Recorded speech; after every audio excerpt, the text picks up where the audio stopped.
Good evening, and if you're just tuning in, you are listening live to the Angel Rock on 105.3 out of New Orleans, Louisiana, on United Public Radio Network, or otherwise known as either UPRN, or to some people, we're also known as UFO Paranormal Radio Network. I'm your host, Lorilei Potvin. I'm the host of this show, The Angel Rock. If you've never been to the show before, welcome. And if you're returning, thank you for returning week after week. We have a faithful following, and I really appreciate you and love to involve you in the conversation.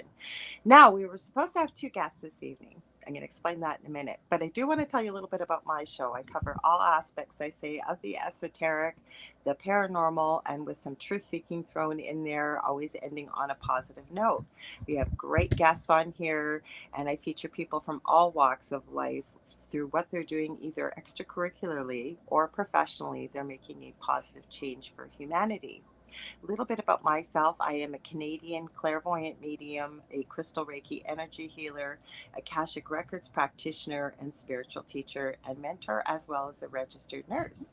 Now, like I said, tonight we were supposed to have two people, both whom are very good friends of mine, but unfortunately, Debbie is under the weather and she was trying to pull through to come tonight, and I'm glad that she's resting. So please send her healing and prayers and good thoughts.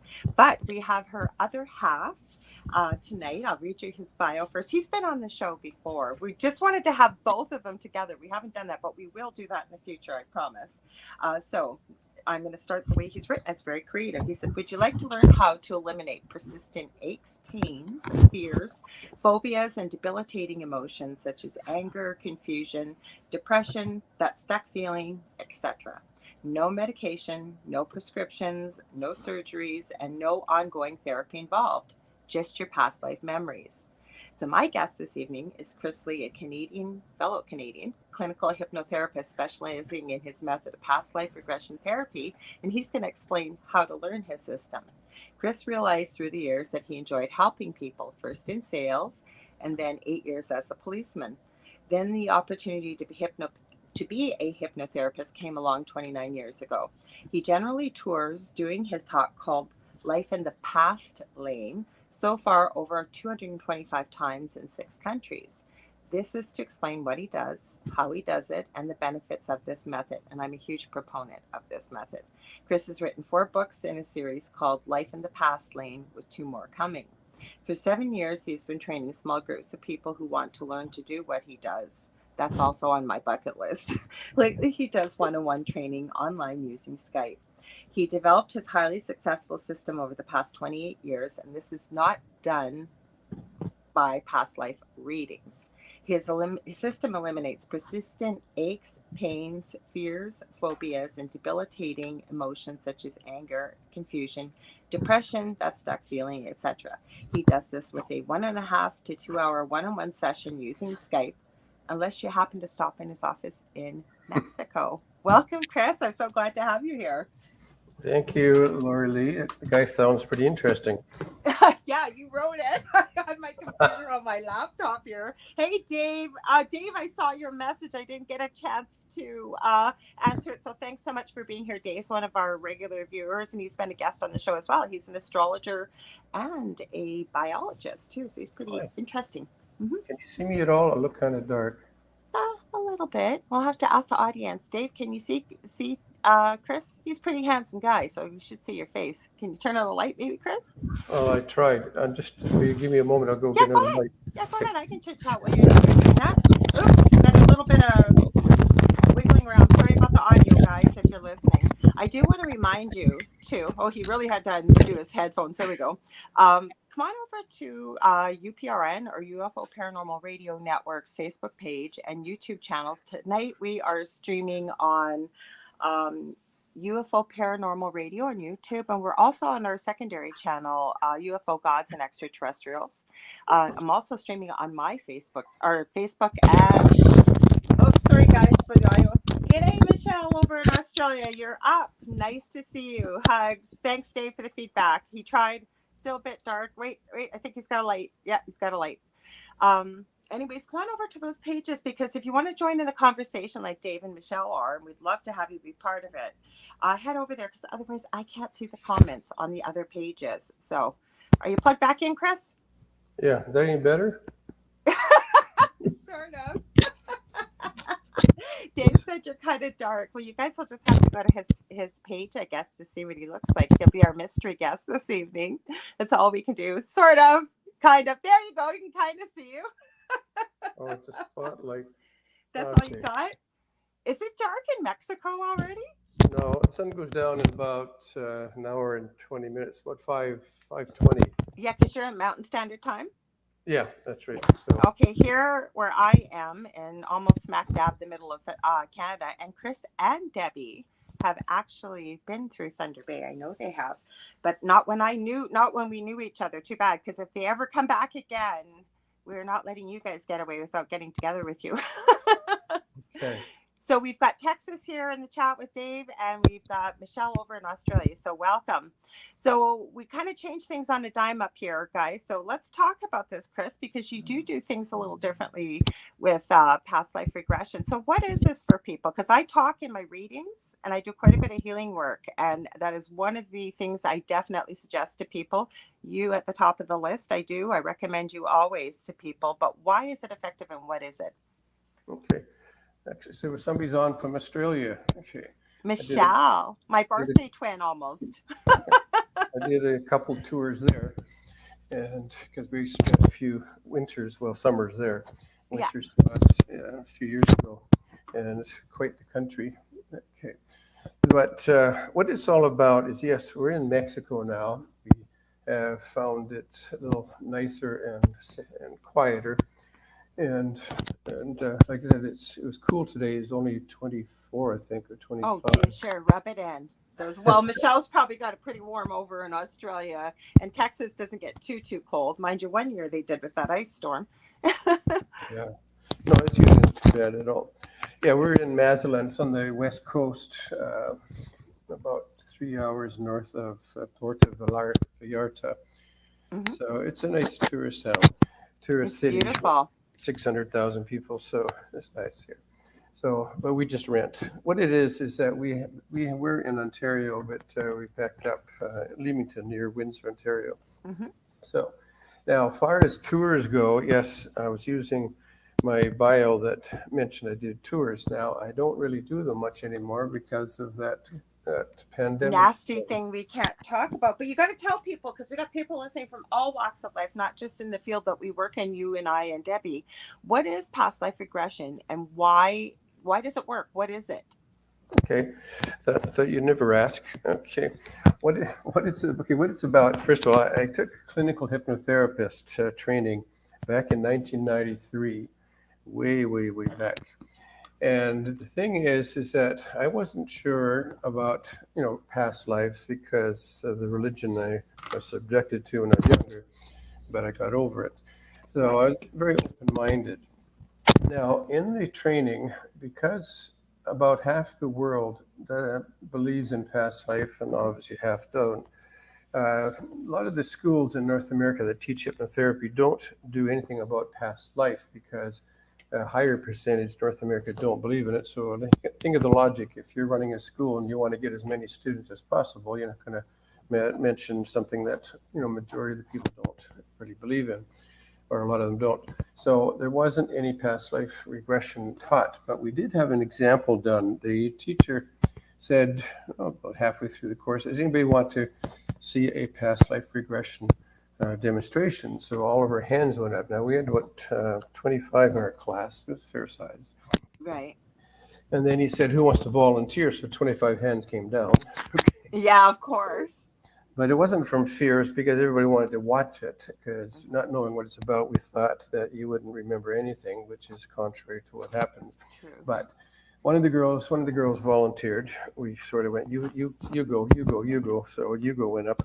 Anyhow, Yeah. so what happened was that he slowed her down, and she was sitting there in a chair, no lying down, which is another fallacy. I think people think that where do I lay down? And I'll say, when they come into my office, I'll say, why are you paying me to sleep? No. It's just a lot of people think that you disappear into la la land and that type of thing. So doesn't happen. So the girl was sitting in the chair, and he slowed her down. And then what came up. It was like I had my paper and pen ready because I like doing that, going, mm-hmm. And No, you she don't. described seeing herself as a boy about 9 or 10 years old Mm-hmm. in Central States playing on a train track in the 1930s. Mm-hmm. And, you know, kids used to do a lot of that because they didn't have those video games. So anyhow, what happened was a train the switch changed and caught the boy's foot, and unfortunately, the train came along and killed the boy. Aw, Yeah, everybody in the group goes Then I we just remember did. that you're going to come back anyways. So now I went, wow. So I wrote it down because again I wasn't sure, but I Yeah. wanted to hear about it. And the But next you day, knew she wasn't making this up, right? Like watching this, because you guys kind of urged her to go up there. So there was no pre planning or anything, right? no, oh, yeah, I see what you mean. No, he didn't. He actually did a little differently. Like he just said, go to an interesting past life. That's about all. I go another direction. I tell you to go to the past lives that's it's in your face, bothering you. But Mm-hmm. anyhow, though the second one, he did another one. Anybody want to see another one? Everybody's hands went up, and she said, "Oh, it's 1942. I'm in England, and what do you think was going on in 1942 in England?" War. You're right, War. World War II. I knew you were just going to say that. World War II. And she said there were bombs going off. Well, That's remember? what I was going to say. Actually, probably the bombing. Yeah. I really was. I really was. It's almost like I can see it and hear it as I'm explaining it to you. Mm-hmm. Does this screen get any bigger? I might be able to. Why? Do you want to show something? Well, no, I just said all I see is like a little tiny square. I thought Let it me was see as you're talking. Let me see what I can do. there was like full screen mixed into it. Anyhow, while you're doing that, How about that? well, twice the size. Okay. How's that? Now they can just see you look like I'm interviewing a mystery guest, like we're keeping your identity hidden. There you go. Well, get part of your face. Go on. I want to hear what happened. Go ahead. So Okay. 1942. I wasn't really set up here with my light. Okay. That's okay. Don't worry about So anyhow, that was about all she reported. So I went, wow, I made notes and stuff like that. Now, what was really interesting is the next day when she came to class, everybody came to class, she stood up and said, hey guys, I've always wondered why I was afraid of thunder and trains. it. Oh, Huh. okay. I can feel it still, like the memories that can trigger emotions there. And I went, wow. And then she said the thing that really got me interested in past life, she said, it's gone. Those two fears are gone. Wow. That's when I went, holy crap. And he didn't even try to remove it, right? She just Yeah, visited it. that's how it works, seeing it. Mm-hmm. Because what my system works on is, I call it the unknown noise. Mm-hmm. A good example I use on a lot of in my talks. For example, let's say you're living alone in a big, dark, spooky house and the wind's howling. Quite often somebody howls, so it's good sound effects. Mm-hmm. If not, Debbie does it. And what happens is Debbie, you're supposed to be doing the sound effects. she makes the howl. Okay. Then now all of a sudden there's a crash and you jump up and go, what the is that? Yeah. Notice I'm being polite there. And then she You can say, heard what the hell? you heard it again, and you realize that it's just the wind blowing a branch against the window. Now, you go back, now, unless you're going to go fix the window or cut the tree, you go back to sleep. I would. Later that night, there's another crash. This time you jump up and go, what the heck is that? It's a noise you've never heard before. And that's when people sort of run amok. Somebody coming to kill me, the boogeyman, or somebody coming to rob the place, that type of stuff. So unless you go and check it out, most of us will pull up our bulletproof covers and try and get some protection. Or you could be that stupid person in the horror movie that everybody's yelling at the screen, don't go in there, don't go look. That's a good analogy. I like that one. Yeah. But the next morning you're going to work and the wind's still howling and blowing, and you're going out the door and you hear that noise and it's off to your left. So you look to the left and you realize it's the neighbor's garbage can. He's got a new metal garbage can. He used to have the bags that the dogs liked. But anyhow, Then you're going to make a very, very profound statement, Lorilei. You're going to say, it's just a garbage can. Okay. Damn that neighbor. And you got to the next part, yeah, and some adjectives about the neighbor, yes. And the next night, same another windy night, wind blows the garbage can over. More than likely, you won't wake up. But if you do, you'll say it's that damn garbage can, because the garbage can isn't coming to kill you. It's just a noise. And if you are bothered by it, then you need more help.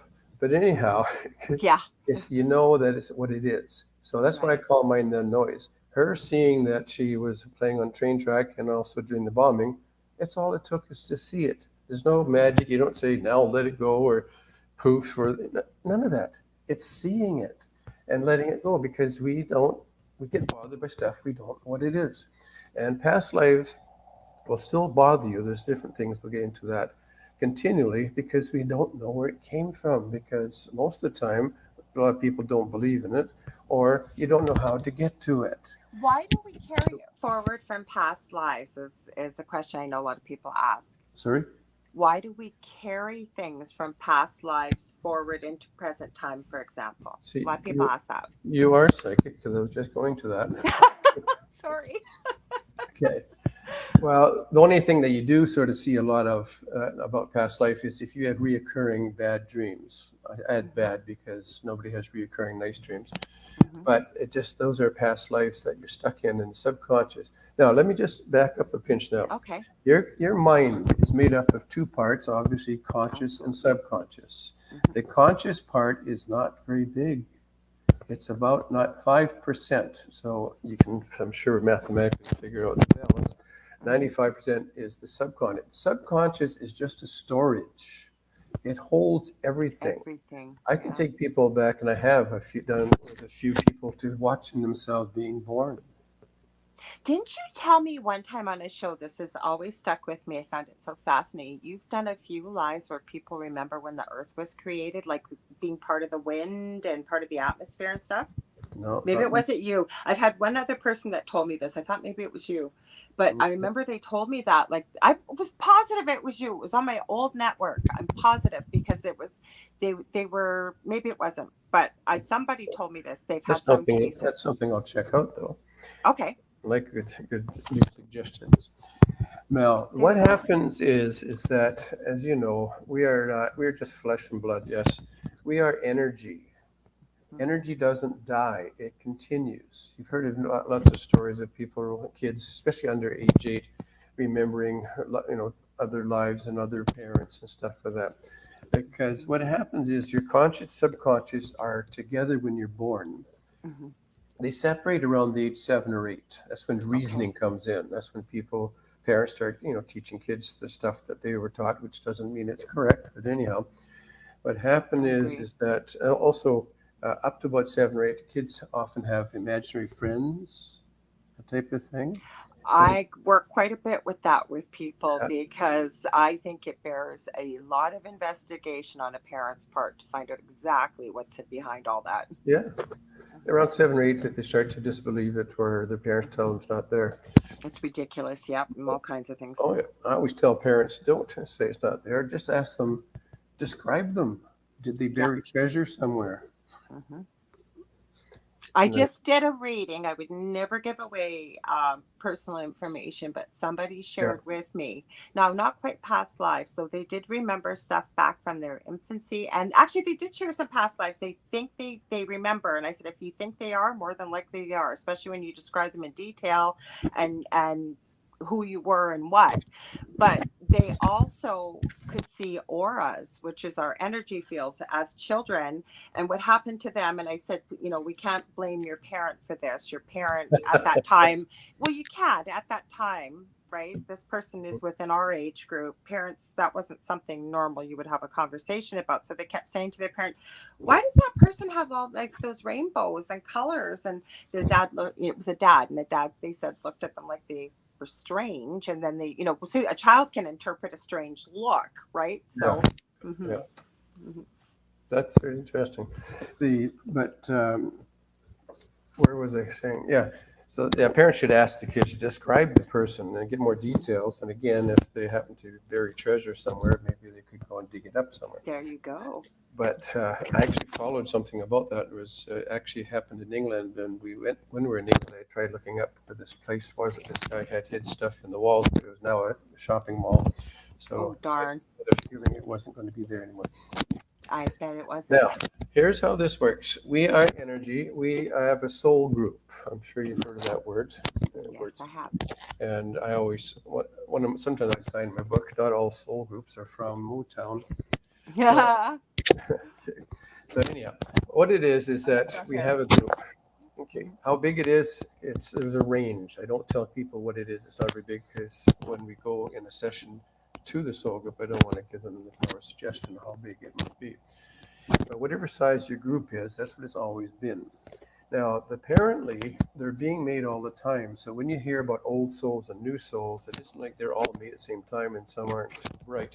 It's just apparently, if you read Michael Newton's books, Life Between Lives, he's written 2 books, Between Lives. They're quite fascinating, very interesting.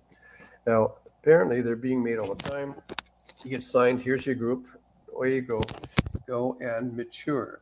And we apparently mature by coming into the human form to learn lessons. I'm going to stop you there just for 1 second. You know what, hon? Every time you move, we get a lot of clicking and noise, and it's cutting out, and you're talking about such interesting stuff, so I might have to ask you just a... Okay. Okay, sorry. I have a hard time sitting still. So do I. I like to dance. Okay. I was hoping it was going to settle, but I know there'll be people just listening to the sound. They'll go, I can't hear with the clicking, so I thought I got to say something. I'm sorry. Okay. Go ahead. Sorry. Is that better? Much better. Okay. Check to see if I'm alive. I haven't moved. You're alive. Yeah, now that you're our mystery guest still. Okay.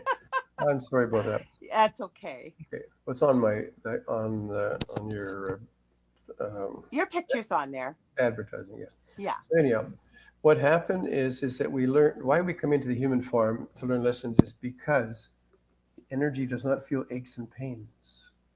We're supposed to go through this and emotions, etc. So we pick where we're going to go. Now we get the group together. Just say you got 10 people. Whoops, I moved again. Is that better? It's okay. It's okay. There's 10. Say you got 10. You get together and go, okay, you're going to be the bad guy. You're the good guy because it's not a chick flick. Somebody has to be the bad guy. And you're going to do this role. I'm going to do that role. And we're supposed to learn, let's just say, patience. That's one of the lessons. And you're not going to a Buddhist Zen monastery either to learn it, right? Not even close. Now, when you come into the human form, you don't really know who your soul group is, but you get a feeling. Have you ever met people and say a bunch of people and all of a sudden one seems like you've known them forever? I have an incredible story. I have an incredible story from across a room. It was something like out of a romance novel. And I am telling you, from the minute our eyes met, and I know this person, I know beyond a shadow of a doubt that I have been in many lifetimes with them. I was supposed to marry them in this lifetime. Didn't quite happen, but we're still friends. Mm-hmm. Oh, yeah. Yeah, we often play similar roles, like husband and wife and that, but not always. But also, if you ever met somebody you instantly don't like, they'll probably be one of your soul group. Your worst enemy often is one of your soul group. Mm-hmm. But you don't know that for sure, because if you did know, you would say, oh, you're just playing a role. I'm not going to take you seriously. Well, that's how it works. Now, the way the lesson works is this way, is that when we die, and if we haven't finished the lesson, it doesn't go away. Nice try. Okay. So if somebody commits suicide and they weren't supposed to, it's going to happen again and again. So don't even think about it. In fact, your soul group won't be very happy to see you if you've done it when you weren't supposed to. There are times when you should have. But anyhow, so what happened is that the lesson isn't finished. In the old days, people died younger.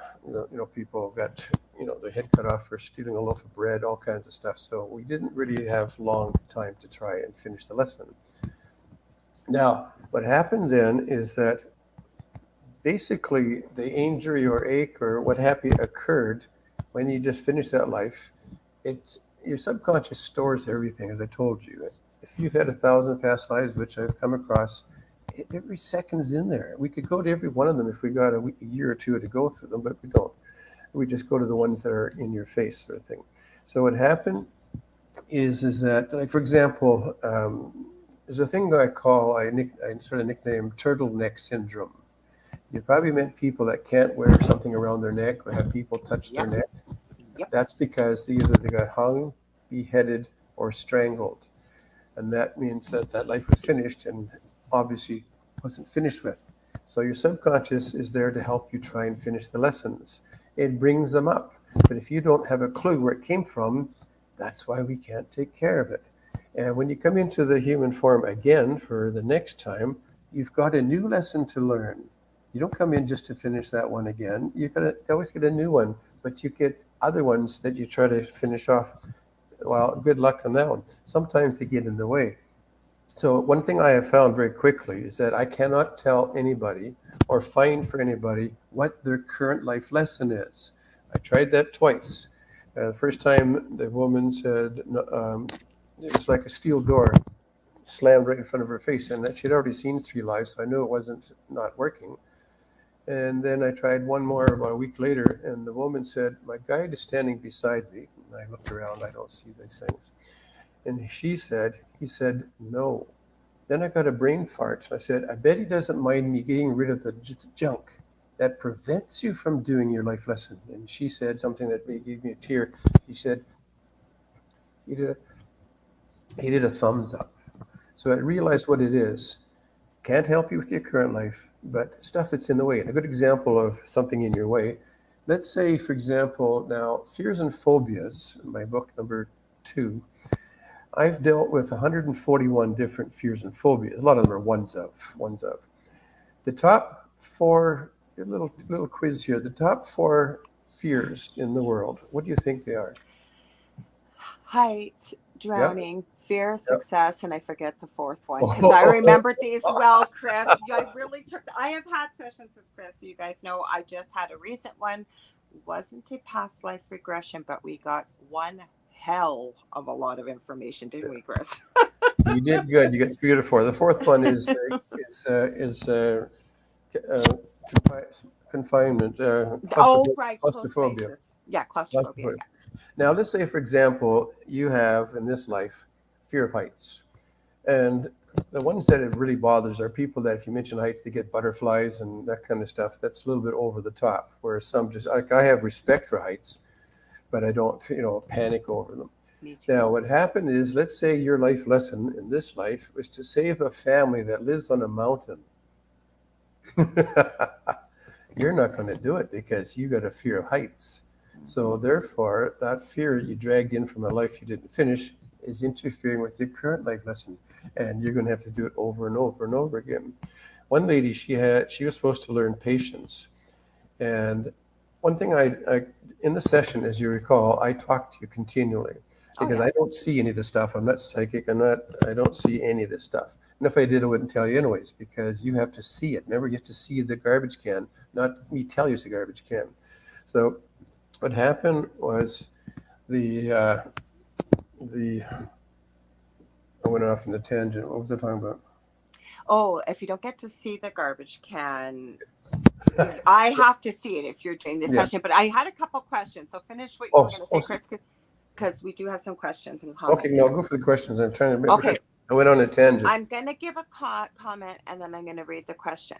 So Michelle Pratt from Australia says, yes, my partner hates tight things around his neck. I keep telling him that he's been hung in a former life. So she would probably be correct, but he would have to probably go through a session to see exactly what that was, right? Because he could have been strangled. Mm-hmm. There's a lot of different things that could have happened. I also know Michelle's very intuitive too. Takes about 10 minutes.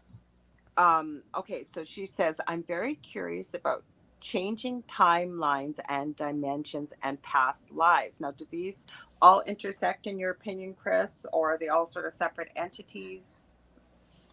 Changing timelines? And dimensions and past lives, she said. I'm curious about the 3 of them.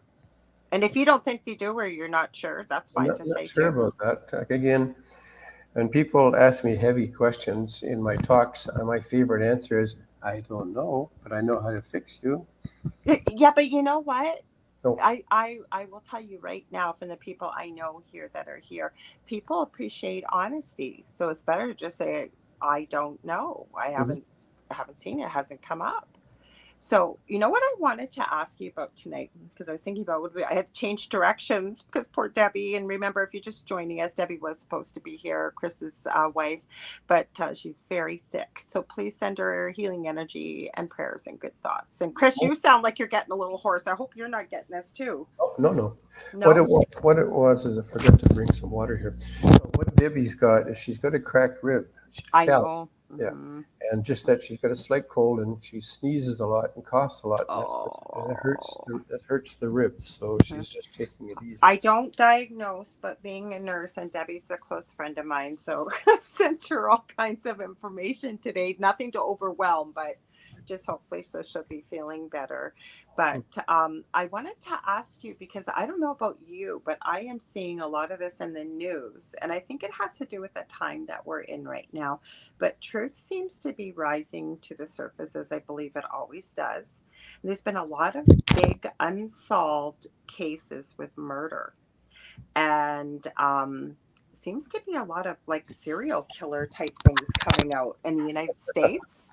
And Mhm. I wonder, I know you've written, haven't you written a book about that, with some, covered some serial killers? Yeah. Oh, you can see me better now. Okay. Yes, we can see you. Turn to the camera or the Perfect. laptop. Okay, so with serial killers, what have you found? Because I think people will find this fascinating, right? Because nobody wants to think of themselves as the bad guy, but we all take a turn, don't we? Hmm. I remember one lady said, I don't know if I want to do this. I might have been done something bad in a past life. I said, I guarantee you have. Guarantee. Yeah. That's part of it. You have to be the bad guy so you can feel or understand both directions. Yeah, Hmm. book number 4. I'm working on number 5. Is to do with Jack the Ripper, serial killers, dungeons, uh, a few odds and ends, like not happy ones, just crimes against humanity. I Hmm. didn't do that first because nobody would have read the next few books after that. Yeah, So, well, some people are really interested. I'm surprised the amount of people that are interested in true crime. Actually, it's been a fascinating journey looking into that. I'll tell you. oh, Hmm. well, I remember that other one, that woman that she had to learn. She had to. So I go in tangent sometimes, and I have to That's remember. okay. So much to it. The conversation just goes wherever it goes. Is that she had to learn. Oh yeah, okay, okay. But when I talk to the client, that's what I was talking about. Is that I don't see the stuff, so I have to ask questions like, "Are you going upstairs?" or "What's it look like?" and that kind of stuff. And it's amazing how people relate all the time. They can see it, they can hear it, or feel it, whereas I don't see anything, so I just know what's going to happen. But what happens is that I can ask the subconscious question. I'll simply say, if I need to get it more direct, I want your subconscious to answer this question. How many past lives have you had trying to learn patience? And she went, oh my God, 112. Wow. I said, I think it's time to finish it because you ain't going to go. When you finish or you've evolved, you go up into other jobs. You get uh, Patience is a hard gu- thing to guide, guide, learn. guides and that kind of stuff. Yeah, but patience is a hard lesson, I would believe, to Mm. learn. Like, let me tell you, I don't believe it was my lesson in this lifetime, but I had to have an incredible amount of patience. I have a special needs child, worked in very high stress jobs. And I remember the more stressful it would get, it's not so much patience, but you can get frustrated, you can get overwhelmed, you can get all these things, right? And the more I worked in ICU, so the more it would get more stressful and things would really overwhelm and can try your patience.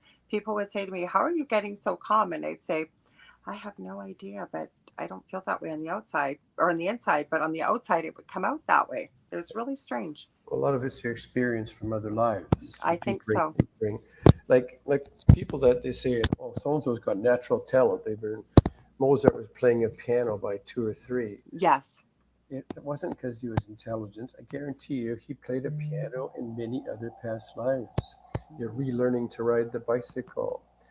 I've helped people improve their talents. So all of my stuff isn't just aches and pains and that. I help people improve talents. So Uh, how does that work, Chris? well, I just simply say, let's say you want to know why you like the guitar or how to get better with it. I'll just simply say, let your subconscious take you back to a past life that you played guitar that you could make use of. And Oh, okay. significant point. Sure enough, actually, I turned out I cannot do this stuff to myself. I have to get one of my graduates to work on Yeah. me. So that's why I know I like the Spanish music. I do play classical guitar here, and it's because I was one of the mariachis. Uh, Oh, or like okay. carried the See, great no, I big. didn't know that about you. So that's something new I learned tonight. Well, I don't play it like professionally, just more for fun. No, but you're building on a talent that you've had in a previous life. Yeah, yeah. And Okay. it's in a band. A funny one. Uh, Okay, I learned just when I think I've seen everything, which I know I haven't, something else No. will pop up. Hmm. A lady said to me, I'm tired, I'm alone, I'd like to get a hobby, but I don't know what to do. So I said, let your subconscious take you back to a hobby that you could make use of in this life. Within moments, she's describing being in the Vatican Square, the big open area in Rome. Okay. And there was a woman in front of her doing pottery. She and it was Oh, in the 1600s. I think, okay. and she said, "I'm watching her spin, the thingy. I use The technical terms, thingy." And then she said, "But I used to do that in high school." She said, the "So pottery here, wheel. Yeah. so here's where I often will say to when the person sees this life, I'll say hi to this life. You can't actually talk to your past lives. I'll usually get you to know their first name. You can get their first names almost always. Last names sometimes they hold it back. So I said, so what happens if it's say a guitar? I'll say get their name. Ask them if they'll help you. Well, this one jumped even further. I said, ask her if she'll help you with the pottery, and she said, it's too late. She's already got me at the wheel. I'm turning it and I'm spinning this stuff. What have you? I know. Wow. And since then, she's taken up pottery again. So Wow. I can go, to talents as well, or fear of success, for example, is one of the top ones. I can teach. You can find out why you sabotage yourself, that type of thing. I But think that's one of mine. sorry, I think that's one of mine. One of my things is a fear of success because yeah, I'm always doing a million things at once and I keep getting more and more great ideas and doing more and more stuff. But then as I get closer, and I do know part of the reason because my frontal lobe, my mind, which we all think runs our life, I start asking questions from the ego like, well, how could I do that? How could I travel with this? How could I do this? I have a special needs kid at home, blah, blah, blah, blah, blah. That I know what the answer is, breaking it down, but that would be a good yes, reason to have a past life regression, right? yes, that's your conscious talking. Hmm. You got to remember the conscious isn't big; it's there as a processor. It has never been to a past life, hasn't got a clue, but it likes to think it's got an It ego. knows It does it. everything. Yes.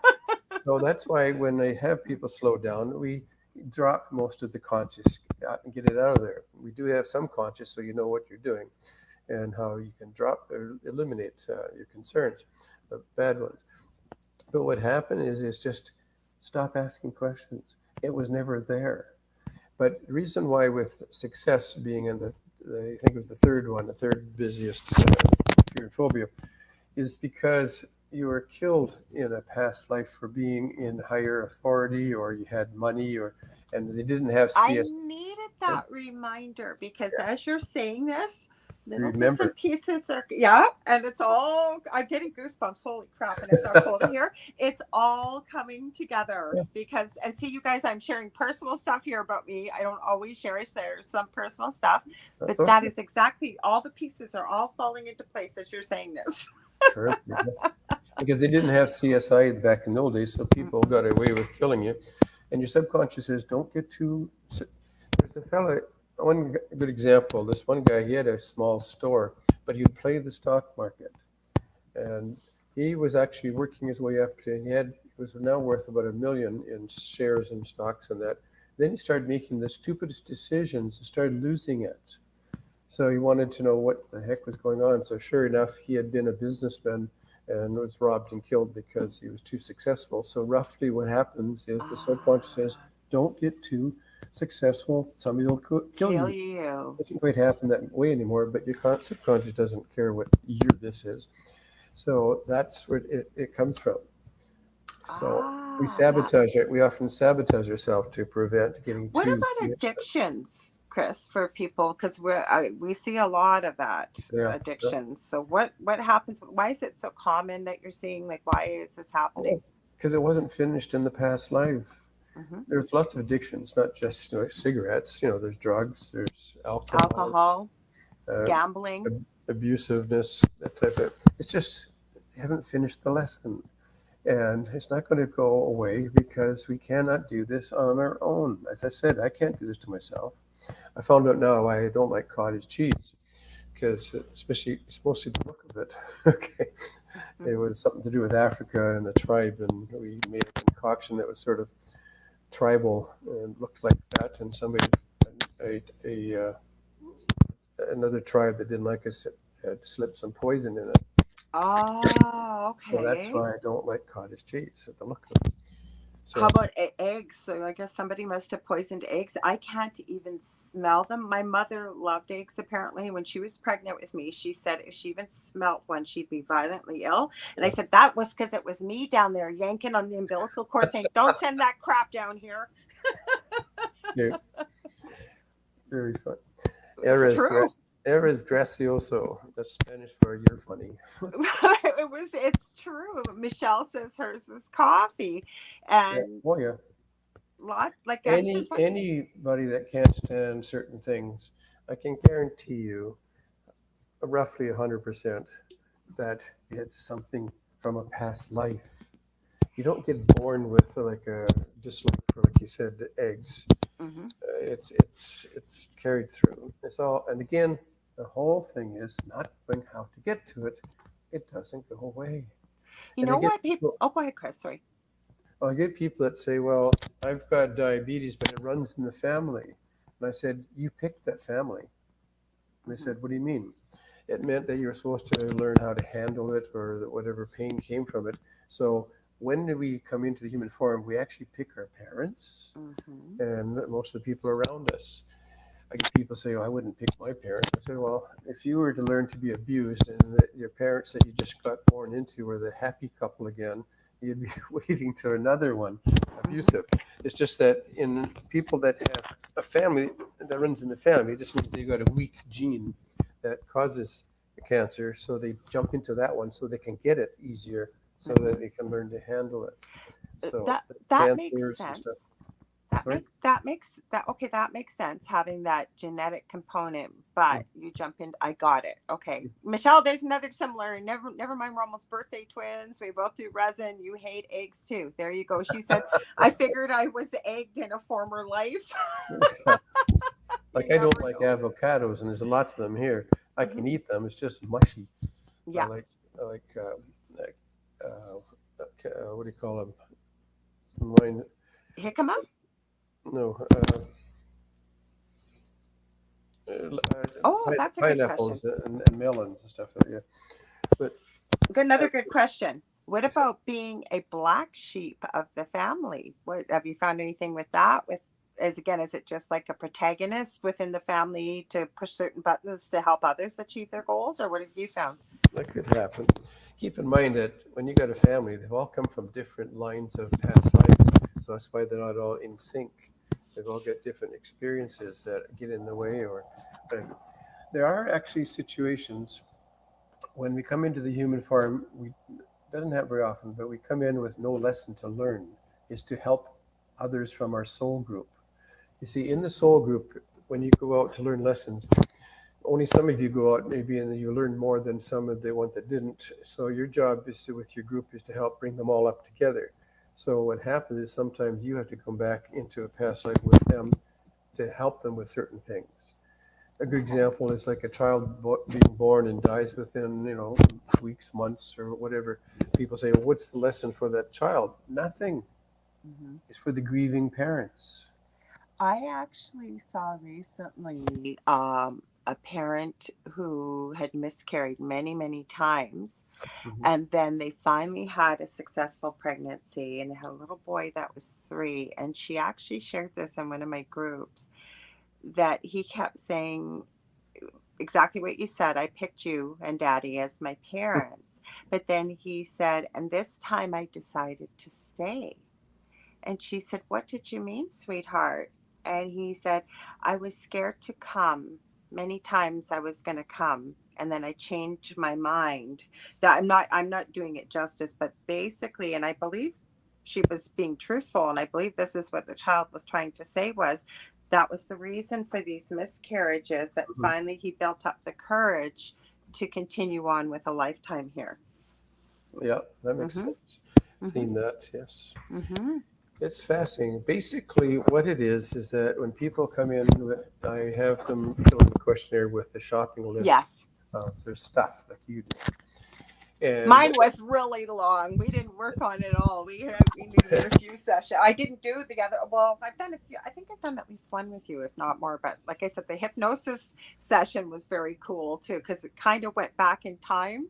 Some of the stuff that came through, it was mhm, interesting. It was different. I've had both with you, so I can tell you they were yeah, different but interesting. Hmm. actually, to back up, how this whole thing works is that oh yeah, hypnosis. When I do my talk, the main reason I've done my talk is to explain to people what hypnosis isn't. It's such a, Thank you. I was just thinking that we got to get on that topic so people uh, don't go with the I got stereotypes. that feeling. You had that look Yeah. on your face. Hmm. Okay. Uh, the main thing I start off with, how many people here believe in past lives? Now, in my group, it's a majority because they're already coming because they know I'm Yes. talking about it. Then I say, how many people aren't sure? And sometimes you get a hand Mhm. or two up. And I always ask, how many people here don't believe in it? And I had a couple times, but the interesting one was in Winnipeg. It was a big group, and a woman slowly put her hand up. And everybody started looking at her. So I politely asked why she was there. She said, She's I dragged don't there. really believe in past lives, but my daughter does, and she Hmm. needed a ride here tonight. Yeah, I knew it. Somebody is always dragged to something like this. Still there? Yeah, I'm still here. Can you hear me? I lost you. Oh, hang on. Can you hear me? Yeah? Okay, good. It must. I moved and I probably pulled my plug out. Sorry. No, I agree. No, did you see the part, hear the part, what she put her hand up? Yeah, I Didn't said believe what I said when it disconnected. I said every now and then you hear somebody getting dragged to something like this, and then it's life changing it. for them Yes. usually. Hmm. She came up and asked a lot of questions at because I do recommend some books. Michael Newton is another good one. Richard Sutton, he's what's his name that wrote uh, Many Thanks, Lives, Michelle. Many Lives, Many Masters. Hmm. Sometimes if I don't think of them, I got so much to storage. Thank Used you, up. Manuel. What he told Oh, you? I no, somebody just said love and light, Manuel. So I was, and Michelle said she can see and hear both of us well. So I said thanks for that while you were talking. Sorry. Okay, that's good. Hmm. So anyhow, then I say, how many people here have been hypnotized? Now let's say there's a group of 20, is a common, Hmm. and 4 or 5 will put their hand up, and I'll say, okay, Wrong. does anybody here ever had had a boring subject in school? Hands go up. Did anybody ever daydream? Hands stay up. Okay. That's hypnosis. Has anybody here ever read a book or watched a TV show so intently you don't hear people talking to you? Or And drove home and don't know how you got there. sorry? Drove home and you don't know how you Yeah, got yeah, there. yeah, Hmm. exactly. Hmm. That's repetition too.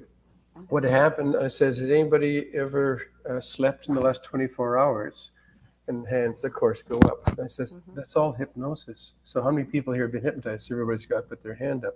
You see, a misunderstanding. People think hypnosis is that la la land, or the biggest thing that I have to overcome is hypnotist shows. Yes. Hypnotist shows, I got some friends that are hypnotists that do that, and they know what I do. And sometimes I'll, come and watch them. It's just the power of suggestion. You see, when you hear them making, tell it to bark like a dog or that kind of stupidity, but it's a lot of fun. is that the people on stage are 100% aware of what they're doing, and they just don't care.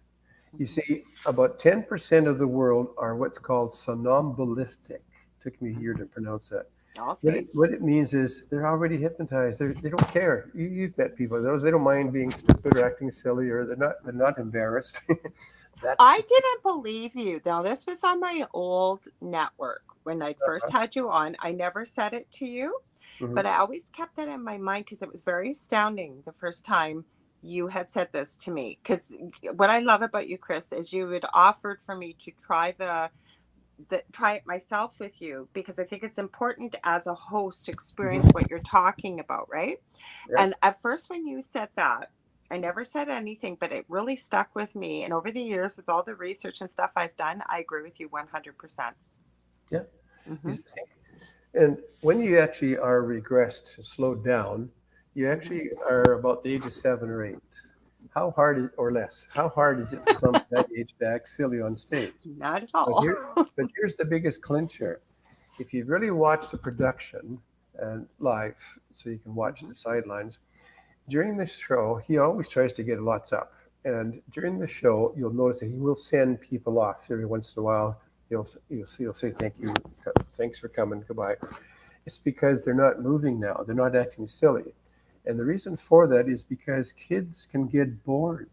Mm-hmm. So if they're no longer having fun and they're just sitting like a bump in the log, it doesn't look good for his show. So he sends them off. Because if they were under his control, which they're never, Yeah. then he wouldn't have to do that.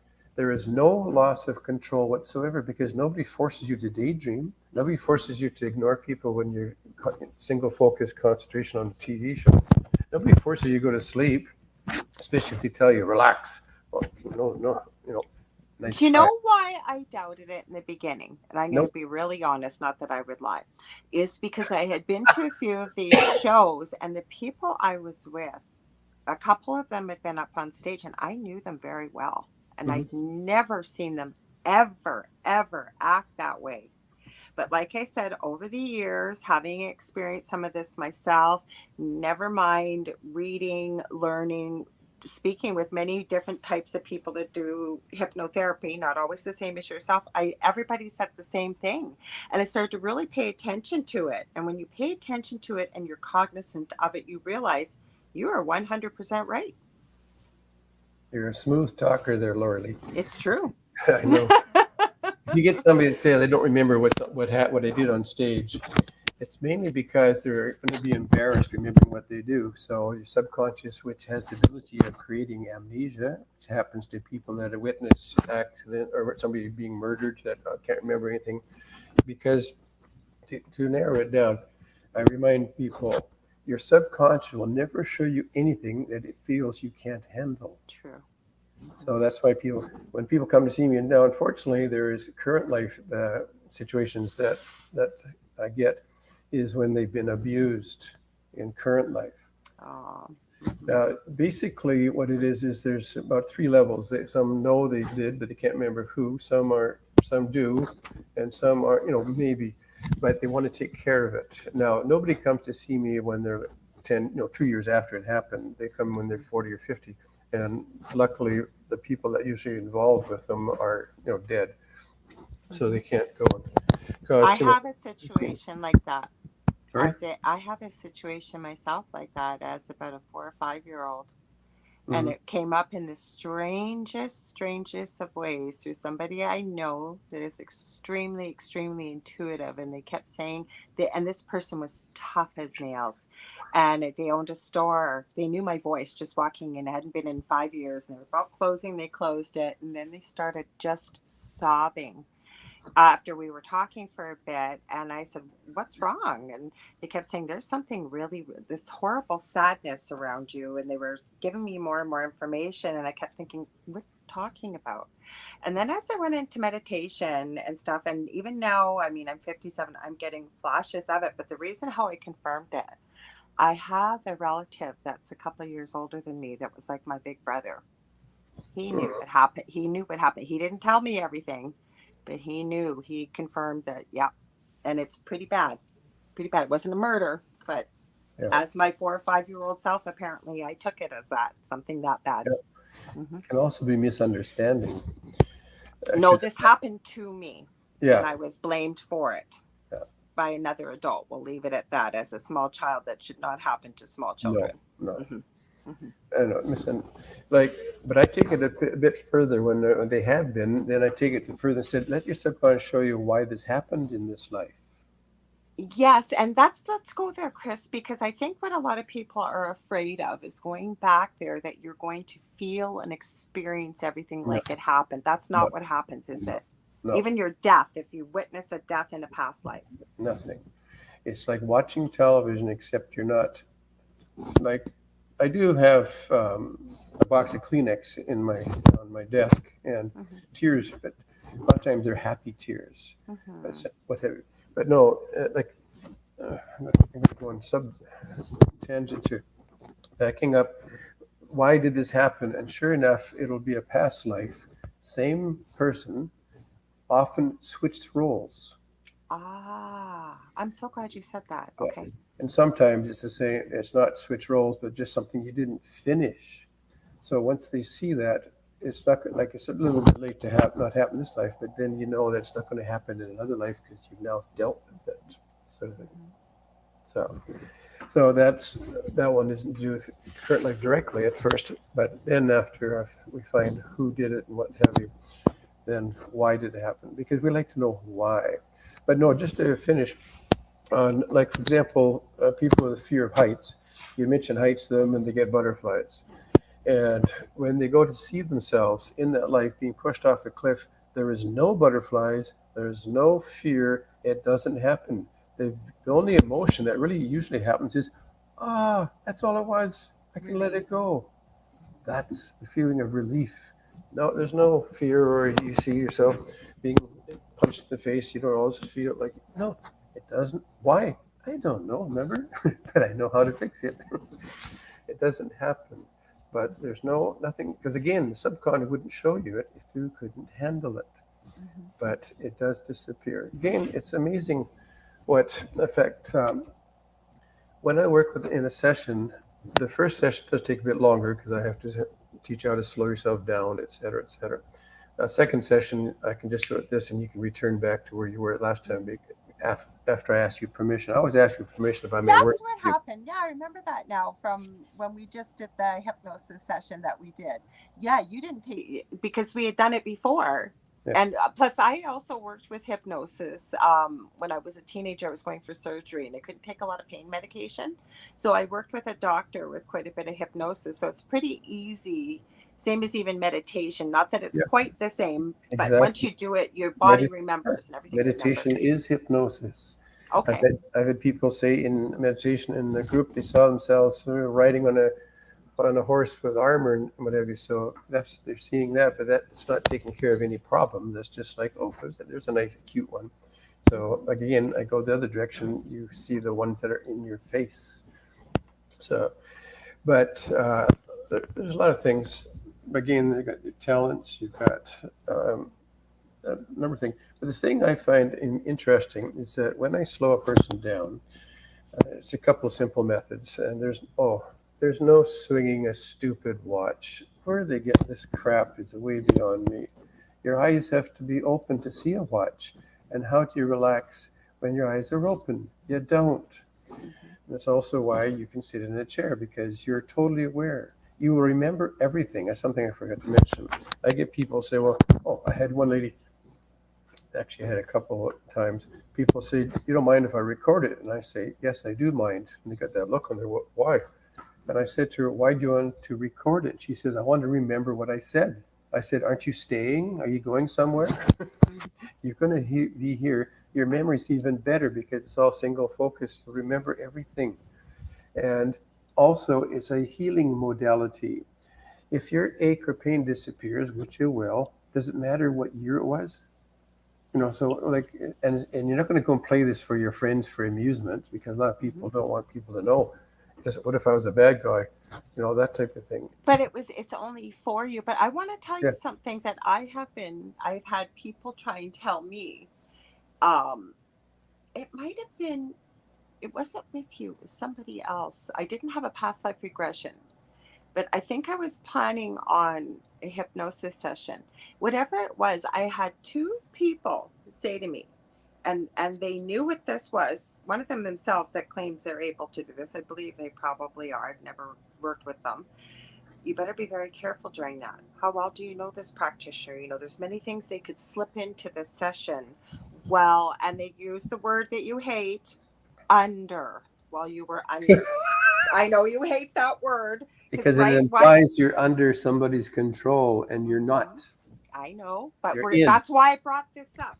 So how are you going Thank to you. slip something in there? I want to dispel this. That's why I'm bringing this up right now. So what's your thoughts on that? I know what you're going to say, but I want people to hear this. The thoughts on what? That they told me, be very careful. Oh, okay. Somebody could be slipping something into the session. This, how well do you know this practitioner? And That doesn't happen. no. And there's none of this. When people say they make up memories and stuff, or that false memories, I've never seen it. But the point is, I remind people, if you think, when I work with groups, all that 225 times, every single one except one was mostly female. Men are more skeptical. I've worked with 5 male medical doctors, and you think they might be skeptical. Some I saw more than once, but they Yeah. know the power of the mind, the placebo effect. Hmm. Now, what happened is in the talk, I say to people about hypnosis, and I said, or the imagination of. If you think you've made it up, Hmm. but your pain disappeared, which it will, who Who cares? cares? Yes. Hmm. It's amazing. Usually, though, by the time they finish, they go, I think there might be something there. I don't recall going traveling around on a horse with armor on in a battle. So, yeah, I think it's also the clarity that they can describe the stuff. I find it amazing because some of us are more visual than others. Hmm. About 80% of people are more visual. But when I work with you, I determine, first of all, are you visual or sensing? Because what I'll do is then I just change my wordology. Rather than saying to you, now what are you seeing? I'll say, now what are you sensing? Because if you're a blind person, you don't have to see somebody to know they're there. You can hear them, smell them, kick them, Feel bite them. them, whatever. Hmm. So, but a lot of people that are not visual, I find amusing when I'm finished, I'd say about half of them say, I saw lots of that. I didn't know I could do that. It's because they're not trying to be visual. So, but again, if you make it up, you think you did. Now, when somebody says to me, I think I made it up, they made it up. I remind them politely that I say to them, you're not smart enough, and neither am I. Quickly add that so it doesn't sound like I'm pushing their button. You're not, because think of the logic here, okay? If you think you made it up, Excuse me. who makes it up? The conscious part of your mind, because it's the processor. It says, oh, yes, what year? I'm going to say 1802. Here's the amusing thing. The conscious hasn't got a memory. Where does it get the 1802 from? The subconscious. And the subconscious doesn't play games. It's extremely literal. That's why you be careful how you talk to yourself. So when you said, I'm going to say 1802, the subconscious already gave it to you, and it's the correct one. So you can think you made it up, but we're not smart enough to do that. So I'm really glad that you brought up about wording because that's part of what I do with teaching is teaching people how powerful they can be, but how powerful, especially their words, their thoughts, and their emotions are, because the subconscious, like you said, is very literal. And a lot of the things too, I tell them this, they don't, subconscious doesn't necessarily differentiate between negatives and positives. Like, they'll hear a word, for example, is what I've always said. So say somebody's always saying, well, I never win anything, I'm always unlucky, I always, you know what I mean, or they it's always the old saying, careful what you say, you just might yeah, get it, or what you promised yourself. Those are things that really are important, and people do not realize when we go back to the energy principle of everything is energy, including our voice, our thoughts, and our words, right? Spelling, exactly, Michelle. Hmm. Yeah. your subconscious job is to help you. So if you keep saying, I never win anything, or I can't one of the latest ones that drives me nuts is I can't remember names. I can't remember. I got too much to think. Cat catch a break. You're talking to yourself. It's very, I actually, I have a memory program that I help people with.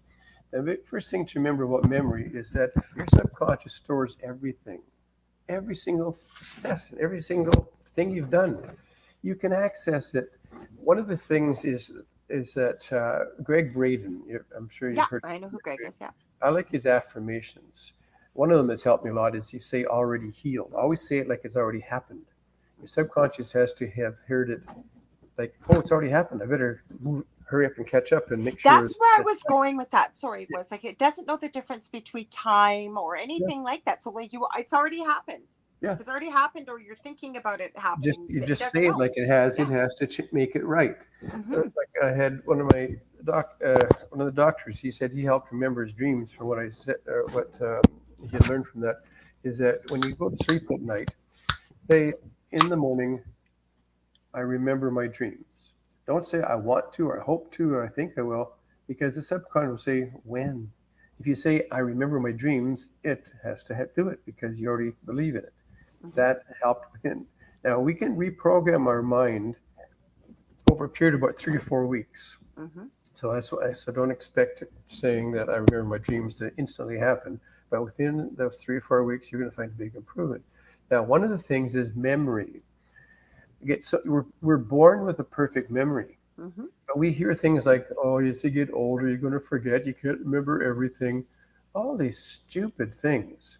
Mm-hmm. And what happened is that I say, have you ever had a time where you're talking to somebody, you haven't seen them for a while, and you can't remember their name? Mm-hmm. Hands go up. And you notice that while you're listening to them, they're probably wondering why you're making faces because you're going, damn, I can't remember that name. What's Name. that Can't person's remember. name? Mm-hmm. And when you leave the person, within Remember right minutes away. or 3 in the morning, you go, oh, I remember that name. Mm-hmm. Now, I ask this question of the groups.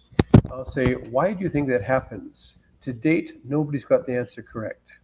No They all pressure. say, oh, he's relaxed. And no, you stop telling the subconscious you can't remember the name. That would be It common does sense. what you tell it. You say, I can't remember that name. It says, oh, I was just about to get it, but now you've told me not to, even though I like, helping you. But later on, you stop doing it, and it goes, I'm going to go quickly find the name. He'll feel better. She'll feel better. And that's the name. That's what it is. It's not relaxed. It's you stop talking to yourself negatively. So I teach people to simply say, before you go to sleep at night, just say, I have a perfect memory. Do that. That works. Or the other trick I have learned Yeah. is when you're in the moment and you can't remember something, and it happens lots of times. I'll get talking and I forget what I'm talking about, and I just say, just let me keep talking. It will return. Yeah. Sure enough, 2 seconds later, or I can't remember. No, I just literally say inside my head, subconscious, please give me the answer. Yeah. I literally will say that. I also have an eidetic memory. It's there, and the reason why I believe children from the age of about 0 to 7 are like sponges. And my father took Yeah. me and my brother to a memory course for a week designed for adults. My brother, it went in one ear and out the other. He could care less. I took it so Couldn't. seriously, and I kid you not, before my nursing exams, and it was university years. I had lots of fun to be had and jobs to be worked, and I didn't have time to read. So literally, I kid you not, 2 nights before an exam, I would open a 2,500-page textbook and just go, and you'd Yes. be in the exam, the words would come right out on the Yeah. page. And I'm not special. What I'm saying If it's was in I was focus trained and you working look at through. it, you've got it stored in a second. Yes. Mm-hmm. That's why people can speed read. Yeah. One of my friends, Augie Nost, I believe he reads over 150,000 words per second. People say that's impossible. No, it's not, because he does it, and many people do. It's because, right? Power of the mind. Mhm. Mm-hmm.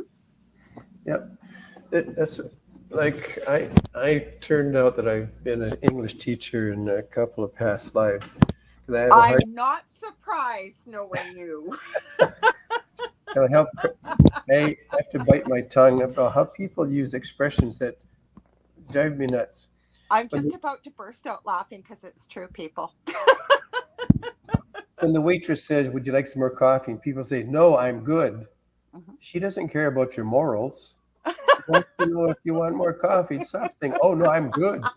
I'm really good." I I didn't. am so glad you explained this because yes, he does. You do, Chris, as a friend of yours, and he doesn't do it on air, but he will remind you afterwards. And you've got such an awesome sense of humor, right? And you'll say something with When humor, people and say, it's I could care less," that means they care. yeah, exactly, If you could exactly. care less, that means Mhm, you care. mhm, It's I couldn't care less. mhm. Yeah, but that explains so much. Soon as You she just said froze I've again. had many lives as a or few past lives as an English teacher, I went, oh, that explains so much. You froze for a minute there. Oh, I said, oh, sorry, am I back? Yeah. Oh yeah. Okay. I when you said I've had a few past lives as an English teacher, I literally just said in my mind, oh, that explains so much. Thank you. Another one is that where people came up with, "Wow, I bought a lottery ticket and I lucked out," and I'll say, "Didn't you win?" And they said, Yes. "I just said lucked out means you're out of luck." Where do people get lucked out? You're in luck, so therefore you lucked in. I understand actually breaking this down why you're saying what you're saying, because when we look back on old expressions Hmm. and doing energy healing work, or just intuitive work or what, right? A lot of the things that we say come from parts of our body too, right? So so I understand where I'm trying to go with this is when you say lucked out, you are right. You didn't luck out, you lucked in, Yeah, right? But why do we come up with these strange expressions? That's what I want to know. Where do I we think go with that? somebody you get somebody that's in the know or a bit famous that said it, and everybody has to say the same Maybe thing. that's it because And mhm, it's another thing that drives me nuts. I've seen this in movies. Somebody will come to the door at a place and knock, and the person inside will come in. It's open. No, it's not. It's unlocked. yes, If it was true. if it was open, why didn't you just walk in? I But hear you. people do that. It's not Hmm. open. It's unlocked. Hmm. Come in. But just that if you take people that are learning English as a second language, Oh, it's so they hard. they they learn the correct way, unless Hmm. people that speak English like to screw them up with Hmm. all the opposite things. It's amazing. Like age, for example. Like my dad died about 81 with a full head of hair. Hmm. If you notice, I might have a little bit of hair, You have a full head of hair. and I just turned 75. You don't look 75, Chris. I know I look 74, but anyhow. No, you don't. People might have said you could have got away with probably 25 when you were mystery guest at the beginning of the show. I got ID'd when I was 25. I did. The last time I got ID, I kid you not, and the person was not trying to pick me up or anything. I was 44, I think, going into the beer store. I literally said to them, are you kidding me? I said, I probably have kids as old as you do. And then they wouldn't believe how old I was. I said, it's got my picture on the ID. Well, that's a good compliment for sure. It was. I thanked them. I thanked them. Hmm. But there's so many things like I could talk for hours on the different Well, let's talk example. about some of the miraculous things that have occurred after you've done your sessions. And I'd love, we're got about 40 minutes left. I'd love to talk about some of your books too, but let's talk about, because you've had some incredible things happen after sessions. Yeah. Hmm. What happens? I do take notes during a session, and no, Hmm. they're not for the client. People Hmm. say, "Can you send me?" That's when I realized that why. And also, I just didn't have time. They're Hmm. more for me. And people say, well, "Why don't you record it and check when you do it?" No, because if I'm halfway through and it's like, "Oh, wait a minute, this sounds like a life they just talked about 20 minutes ago," I can't say, "Just a minute, I'm winding up my tape, Hmm. backing it up." No, so I turn pages. What I do then is I photocopy or camera, I photo them, and then I file them. So I have files. So what happened though is those books are basically uh, uh, interesting past lives, case histories. Hmm. So yes, I've got lots of them. One thing about the books is that I have the four. I published them myself, and got rid of lots of them, but now they're still stuck in Canada. I don't have them down here. What I did in Canada is that near the end, when I wasn't traveling much, I would still have people send me a request, and I'd mail them to the people. Now, Canada and the States did get them within a few days. Mm-hmm. In Mexico, we learned long ago if you put anything in the mail, it'll take up to 2 months to get to you. By that time, you'll forget you ordered the book. Okay, Mm-hmm.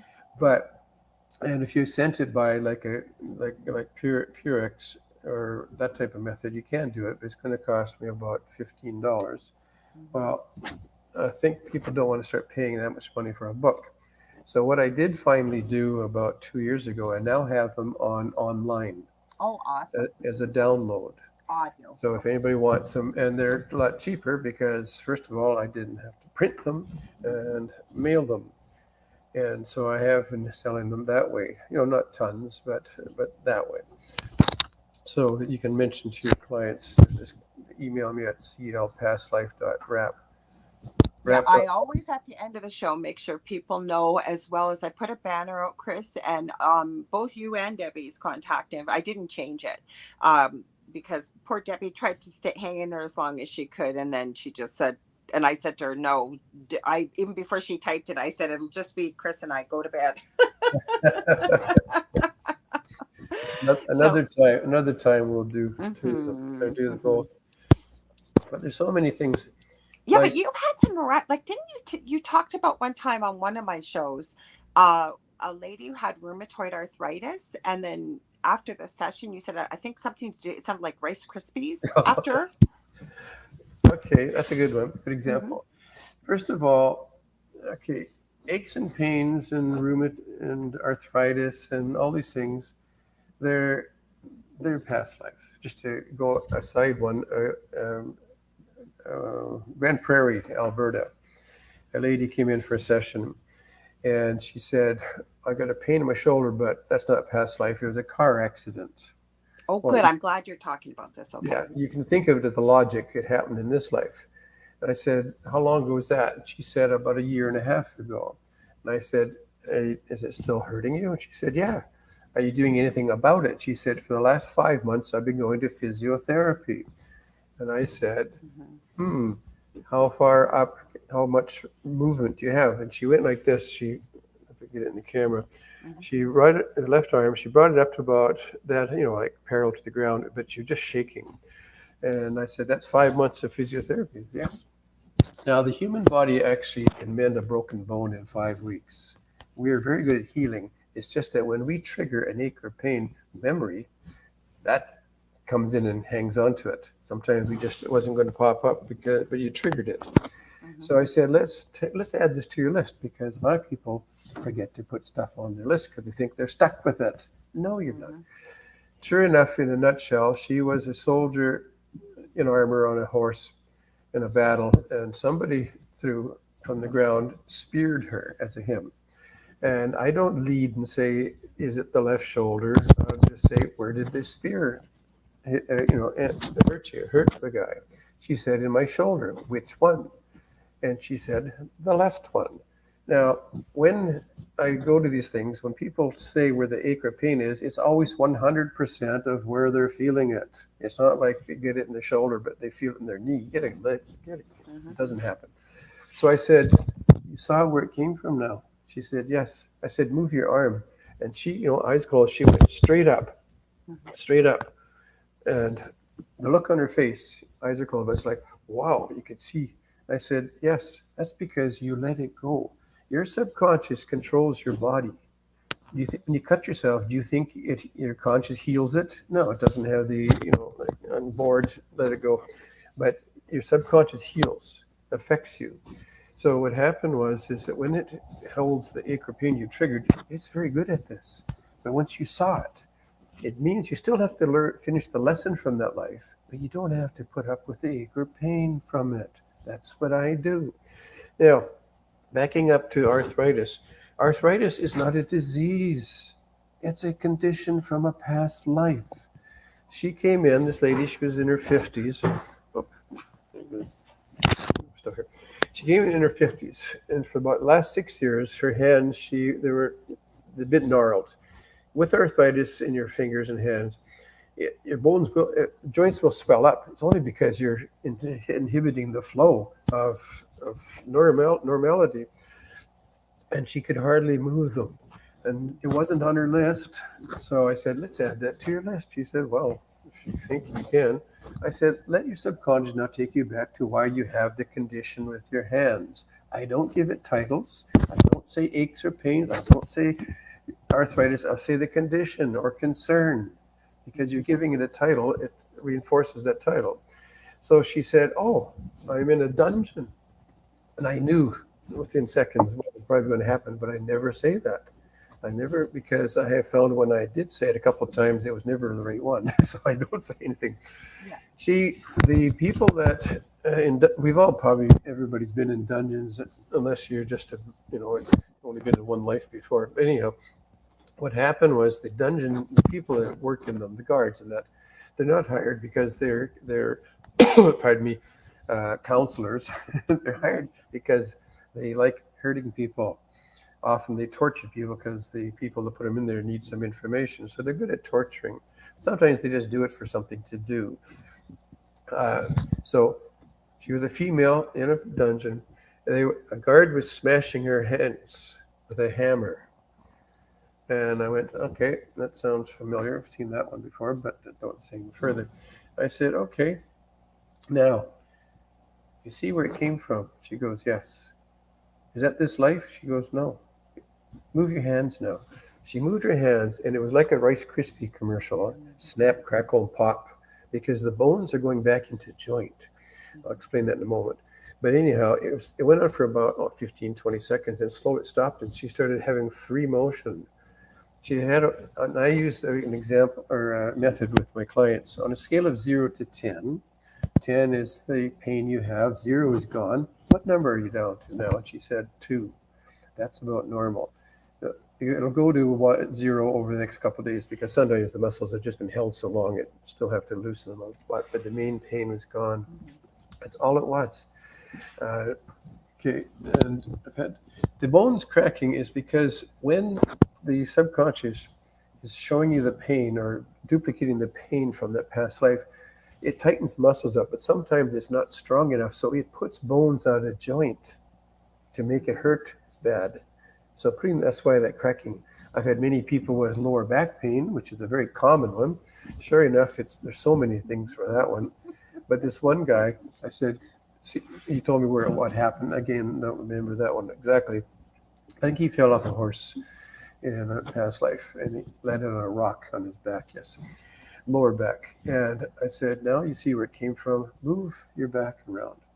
And it was like, correct. He said, did you hear that? I said, oh, yeah. How could I Big not? correct. It was going back into joint, into flow. Like it was out of joint to be as hurt as much. When the session was over, he stood up. He said, I haven't stood this straight in 12 years. Wow. I said, how's it feel? He said, oh, fantastic. I love that feeling when people show and the look on their faces when the pain they've had for years was not necessary. When you see where it came from, the garbage can. Why would that noise bother you if you know what it is? If you don't know, it bothers you. So that's basically how this works. People come in with their list. We talked about it, listing all the different things. Actually, it's funny too. Sometimes during one life, and life only take 5-10 minutes each, I can do a few of them. But sometimes more than one thing gets cleared up. This one lady in Nova Scotia, when it was, I forget which item it was, but we went through that about 3 or 4 scenes in that life. We ended up taking care of 7 items. 2 she forgot to mention. She had a fear of heights and also the turtleneck. She had been hung and pushed off a cliff, because sometimes people forget about stuff that they think is just the way of life. So it can take care of a lot. Second sessions work faster because they don't have to show you, as I said, you can return back to where you were before at that level and a little deeper. So why it works, I don't know, but I know how to do this, and I've done this for 27 or 8 years, and I've worked with thousands of people. I've done a few groups. Sorry? No, I was going to say, sorry, I didn't want to cut you off. I was just going to address a comment here. Sure. Take a second. Donna Marie Higney, I'm so glad that you popped by at the show, and I apologize. We're not doing ratings tonight. If Debbie had been here, maybe we might have, but she's ill this evening, Chris's wife. But Chris does past life regression. We're talking how this works and why it works and how incredible and amazing. But I hope you'll come back again, and you're welcome to stay still. It's fascinating what we're talking about. Sorry, Chris, I didn't mean to cut No, you no, off there. I didn't want somebody to pop in and think we weren't. Like I said, I really do try to involve my audience when they're here. We've got people listening from all over the world. So some of the stuff that I've asked you to kind of break down a little bit, because it's not just, say, from the kind of community that we normally would work with in the fields that we're in, with people from all over listening from everywhere, different kinds of walks of life. So, oh yeah. mhm. I do, like, I don't go touring anymore, but I have done, I do Skype sessions, Mhm.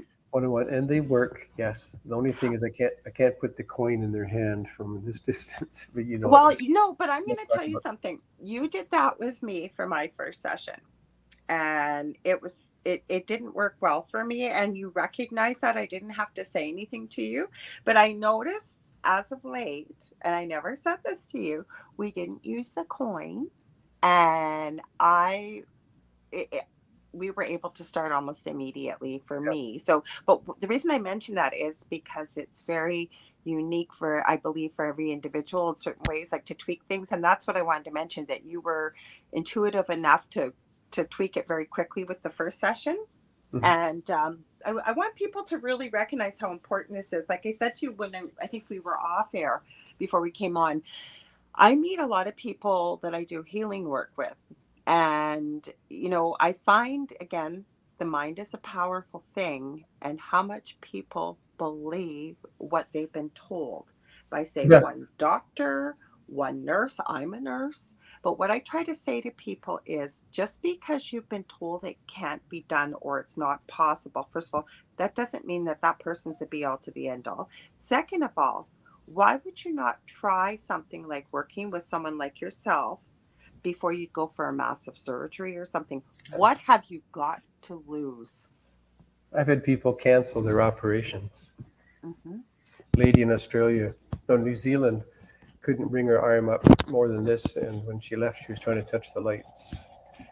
And the pain was gone. Why would you have an operation and And the pain once is it's gone? cut, it doesn't, that's why I try and tell people, once something is cut, and that's what surgery is, it cannot return to 100%. You've already Exactly. altered what you were given. And like I said, for the, and it's not astronomically expensive, that once it's fixed. You don't have to keep going back for more and more sessions, right? It doesn't come back. Yeah, I don't get repeat clients because once it's fixed, why would you come back? I do get repeat if their list was too long. Hmm. A lady in Australia actually had 52 items typed on her page. Hmm. Now, a lot of them were overlaps, like fear of heights and fear of falling. Are obviously Hmm. similar, so a lot of them covered that way. Hmm. But it's like you said, on the second session it can cover a lot more stuff. It's Hmm. once you're slowed down. How when I say go to, I'm going to tell you something which you might remember. Everybody I work with for the first time, I picked their first past life for them, and it's called confidence. A lot of people probably could use more confidence. Hmm. So what I do is I say, let's start with that one first. How Hmm. to get more confidence? Because if they were say they had a fear of snakes, I would not ever start that first, like because they don't know how this works. So they'd be going, oh God, is it going to be dangerous? And they start unrelaxing. Yes, they start slowly coming back Yeah, up. but you may pick the topic to start with that can always help someone. I love that. Yeah, But when you say that, you don't tell them what they're going to discover. You give them something positive to work with, to relax and get yeah, into the session, right? because Not under, into the work that they're going to be doing to yeah, be comfortable. because Hmm. it's better to have something nice to start with. Yes. Sometimes on the second session, if somebody's got a lot of still heavy stuff, I'll say, let's go to a talent one. So I always start with a bit of a nice one.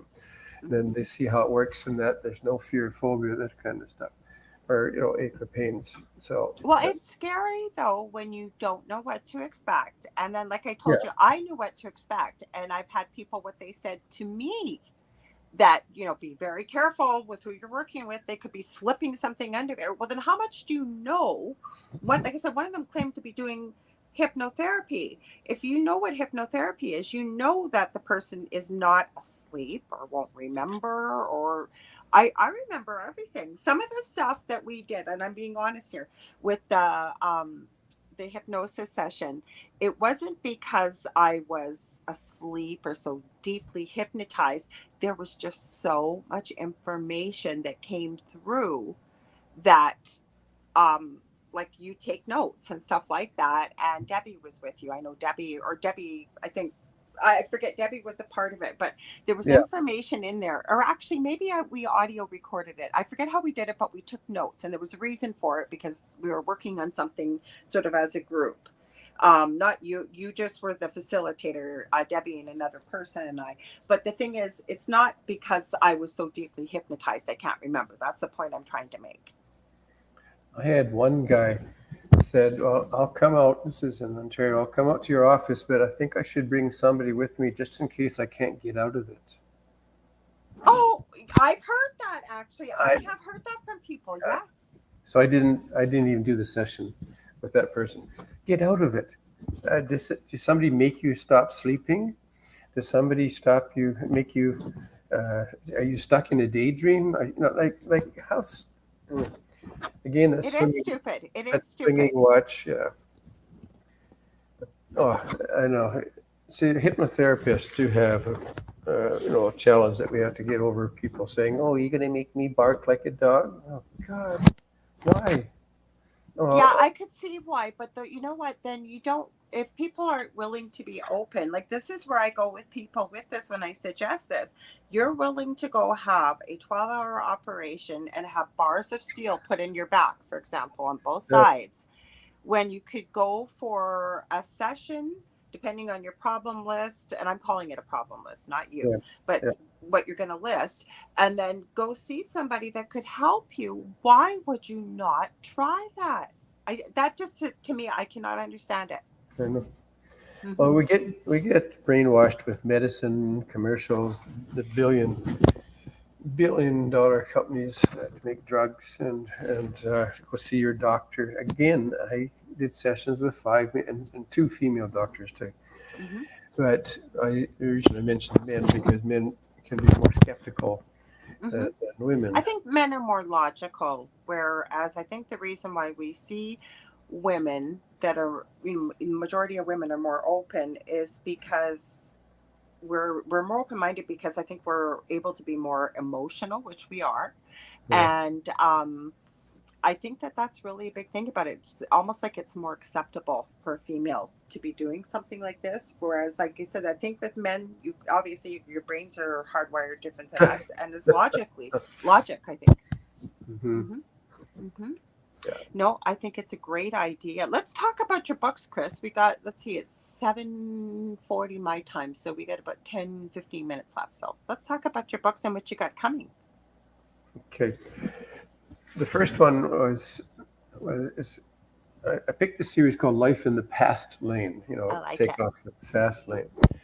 And then I realized that it was a bit of a general thing about 13 or 14 different types of ailments and stuff. And then I realized that the one for aches and pains, I couldn't put it all in the book. Actually, the fears and phobias was number two. Number three was aches and pains. And the fourth one is, I say, crimes against humanity. But the fifth one I'm working on I'm calling it history, fact, or fiction.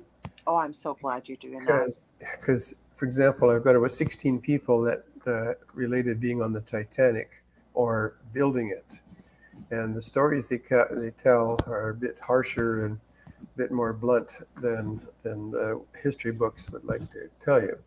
Also, is Knights Templars. I'm interested in that. Well, on the side of that one, I was working with a lady in Alberta doing a session, and in the session, she goes, "You're in my past life." I had a feeling, like I knew her. It's like she'd be in Mm-hmm. my soul group. And you're a Knights Templar. And I went, oh. At that Wow. point, I didn't know what that was. Oh, you did it? No, I didn't know what a Knights Oh, Templar was. I've since then found out I've been one twice, and I've got all the history on it, and it's quite fascinating what they're up to. And Dave's into the Templars because he was actually involved with that series. Dave, I know you're going to shoot me for this. Speaking of memory, it'll come to me. Oak Island, I knew it would. The Oak Island series. Dave's been involved with that, and there's been a bit about the Knights Templar and the treasure and stuff like that. That's out in Nova Scotia, Nova but it's Scotia, in. yeah, just going to say Nova Scotia. Mm-hmm, mm-hmm. Yes, the Where's Knights. the treasure, Chris?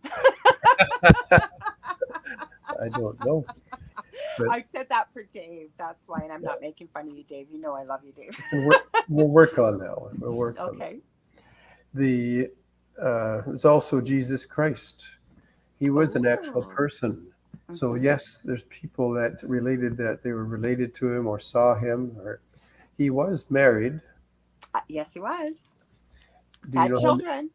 how many children? I hear two, but I believe more. 8. I thought so, yes, because in that time and age, if you could have children, you would not just have two, especially with the illness that struck your children and everything else. There were large families. And then on top of that, one of them, Sarah, is her name. Now, I don't know if that would have been what it would have been in the language he spoke at the time, but yeah, I get quite a few things coming through with readings. Certain people seem to be working with that individual. There's different other odds and ends. We have been animals. Good. I was going to ask you that was one of my questions. And another one that often comes up, I can't be hypnotized. Uh, Mm-hmm. I, when people say that, I say, I like working with people like you. You're the easiest to get relaxed because Mm-hmm. your conscious is whirring around.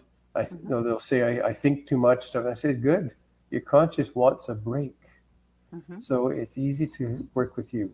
The people that are harder are people that are trying to help me. No, stop helping me. Just slow down. Okay. What about the animal ones? Because my son, I had been told before, because everybody's got certain ideas about who we were, what we are, where we're going, whatever, right? And I always Yeah. say we're not going to know the answers till we go back home ourselves when we leave this life. But my son, as a very, well, he was a young teenager, and one of his friends' moms, I didn't know you at the time, did this type of stuff. And he told me this incredible life he had as a wolf, and he told me the name. And I mean, who was I to doubt him? But I'd love to hear more about that. So we can be animals. Yeah. Usually more when we first started reincarnating, but we're only intelligent animals. Nobody yet has been a goat or a cow Hmm. because they're not that bright. Also, they can help you. Dogs have been known to save their masters. Let's Is see. that maybe why he would have got a wolf? Because this was Yeah. quite a lifetime. He Oh, yeah. explained No, and who he was and the in the pack and the whole yeah. bit. It I was was just really making a interesting. list of the animals, and even Okay.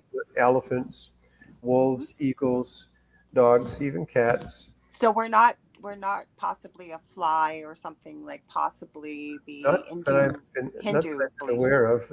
What's Hmm. the point? How are you Hmm. supposed to help other people by being a fly? Hmm. Just how to get crushed, Teach them patience. how to fly. Yes. But wolves and stuff like that. But again, cows and goats and that. No, nobody's been that. It's pretty hard to relate. But horses are intelligent. Elephants. There's been a few. Hmm. But yes, we have. In fact, what I find amusing too is that when people go back to their soul group, I'll say to them, "Who do you recognize in your soul group?" And more than once, people said, "Ah, there's my dog, the one I that they love it. had in Yeah. their current life." And sure enough, it was one of the. Now, in effect, that one that was a dog would just be energy, but they Hmm. often will show themselves to be Ah. humanoid to be make the transition a little easier to going back to your soul group. Hmm. But oh yeah, people have been animals. That will mean so much to so many people to hear something like that because, you know, I've seen people that will cry over something with an animal versus seeing it with a human being. Like people are animal crazy. Not that I'm judging. It's not my job to judge. It's just a lot of people. Some of them, like I said, some of your animals will be your soul group. Not always, Mhm, but they're there to help you. But again, clever ones. mhm. Okay, trying to think of something else. Yes. No, I haven't had anybody that's been an ant or anything like that. No, there's no logic to it. Like I said, I think now that I said that to you at the beginning of the show about people going back to the beginning of time, I apologize to you because as I thought about it, gone through my memory as I've been speaking, you know who talked about that was Dolores Cannon. That's who Oh, it was yeah. when because she worked with in the theta levels of hypnosis, Mhm. and I remember her talking because she was basically a scientist in that area, right? She said if you followed her much, she said that back in the 60s when she was doing this, her and her husband, they were told never to work within that layer. But she, like I said, I did a lot of research about this because it was many years ago I had you on one of my shows on a previous network, and it was so fascinating to me about past lives that I wanted to try and learn more and understand about it. And I am a huge proponent of this type of healing work.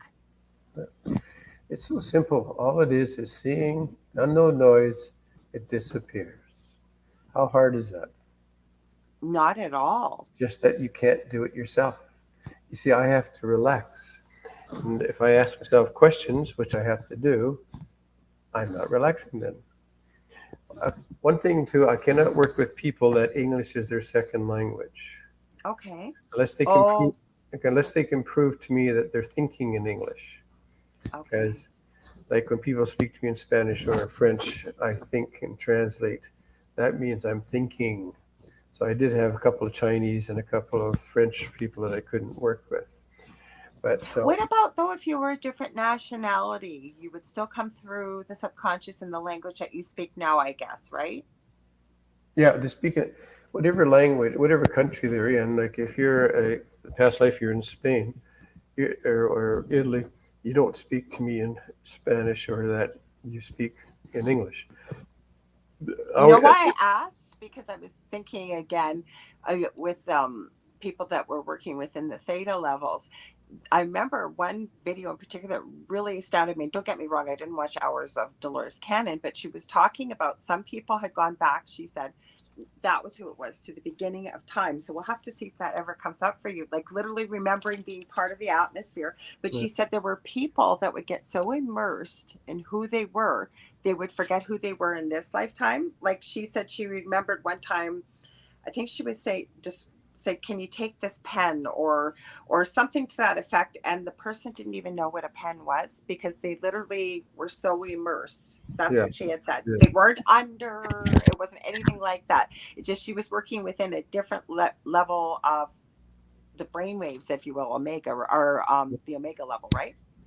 Keep that in mind. I've Mm-hmm. had many people go back to cavemen. Mm-hmm. I did in my session with you. Mm-hmm. That's right. I Yeah, fell down. I because I have chronic pain, and you don't tell people what to do. You ask them to the subconscious to bring you to this most significant point in time where this began, yeah, yeah. and then describe what you're seeing. And I could see myself falling down a hill, and I believe it was in a caveman era. Sorry, I was reading the comment here. Michelle says no one has had a past life of an ant or a fly, and she put LOL. Not yet that anybody's seen. I Well, don't think I've come through. I've seen that before with the research I've done. Sorry, Chris, you were going to say something. just to finish the caveman, one of the really interesting ones, it's in one of the books, is this one woman came, she said, I got allergies to almost everything, Okay, and not just seasons, but everything. So I I've said, seen that. let's check it out. She popped in as a female cave person. She was in a cave where Oh, they lived, and there was about, I think, about 25, 30 in the tribe, and she was the last one alive. The rest had died. So I okay. said, back now, sometimes it pops in there. Then I'll have to sometimes say, back up a bit to see why this happened. And see, the ice age, when the ice age last came, it froze everything. Then as it started to melt, whatever diseases or stuff that was in that era, they didn't have it in this one. So they had no immunity to it. So Ah. animals would eat some of the plants that were being thawed out, and then Mhm. people they'd eat the animals. They were picking up the poisons and stuff. Like for example, smallpox. Mhm. Uh, the native Indian population in North America, a high percentage of them died from smallpox Mhm. because the Europeans brought it over and they had no immunity to it. Yeah. So after that, she said she didn't have any more allergies. It was a fascinating one. Just a quick one though is that the word readings. I don't do readings. Mhm. People say, "Can I get a reading?" I'll say, "I don't know what you did in the past life. How do I know?" No, because a reading, sometimes they apologize, just wordology, but I don't like it. It means me telling you that you were a gypsy in a past life. Mhm. Well, I don't know that you were, so that's not reading you. I do the opposite. You tell me what you did. That's why I Yeah, clarified with the caveman thing. You did. I just said that to you. You didn't tell me who I was or what. You yeah, just are the facilitator, if you will. You guide people, but it's their subconscious. They're doing it. You're yeah. not doing it. You don't tell Direct, them. yeah. You direct them Hmm. to go to the past life that's I like calling it in your face Hmm. that Yeah. you're being affected from. And And it did help me, Chris, the session I had with you, like some of the issues, and the ones that we addressed in that particular session, I did have resolution with it. So I can speak from personal experience that it did work. Now we are almost out of time. Can you please come back? We're gonna bring Debbie the next time. But where can people find you, Chris? And again, we'll remind them where to get your books, everything, how to book a session with you. okay. Oh, actually, interesting thing about doing stuff past life on Skype. Lately, I did a podcast a few years ago. I did a whole bunch of them, but so many people saw this one guy's. He, I've had so many inquiries, about 20 inquiries from that one podcast, and about like hearing me and stuff like that. But what it is that lately I've been getting requests, and I've done sessions now with a guy in Thailand. He's English speaking. Uh, Two in Egypt, one in Switzerland, and one in We Sweden. have people from all over the world. This show, I believe, goes out to at least Yeah, 160 countries live right now listening. So mhm. better get pull my hair. That's why I said tell. That's why I always tell them at the end of the show. Tell them how to get a hold of You you. can And see if me anybody better. doesn't, yes, perfect now. Perfect. Now you're not the mystery guy anymore. Well, people will hear this either on the replay or there are hundreds, like over 100,000 people watching live. Like I would probably say at least close to 500,000. Let me. So, and they're going to see it on the Yeah. replay too. Well, Hmm. what I do when people do inquire about a session is that uh, through the years, twice I went to a studio and had my talk that I generally do videoed. Hmm. And finally, I had it done live. I was one of the main speakers in Red Deer at Hmm. the Questers Hmm. Questers thingy, and the guy that was recording a lot of it for them said, "Would you be interested in paying a little extra and get my wine done?" So I did, and it was so much nicer because I'm interacting with people. You can hear the laughter, where you're talking to a cameraman who doesn't have a clue what I'm talking about. It loses some Right. of its essence. So I do send a copy of that to a client to get a better view of what it's about before I work with them. Then I send them a questionnaire, that type of thing. So So, have them, how can people book this with you? We got about 30 seconds left. So, okay, go to email me at CL, which stands for Chris Lee, obviously, oh, sorry, I keep my stand. Hmm. CL at pastliferap.com. Hmm. Rap is Okay. not like, hey man, I'm rapping. It stands for regression and progression. Okay, the initials. We didn't even go there. So you're going to have to come back talking about, yes, we can also go into not as common, right? But progression into life, meaning future lives. Yeah, And we didn't get it. You also train people how to do this too, right? So people yes. can message So I'll you tell if you, you, okay, blah, blah, blah. So email me at that, and I'll send you my video on it and talk further. And you can e-transfer or PayPal, that type of thing. And I do it on Skype. Skype works very well. Mhm. And from there, as far as training goes, I did have some live training classes through the years. I'd pick a city and get 2 to 5 people and train them. Now, different live because I'd bring in people for them to work with because it was easy to find volunteers when you hear free session.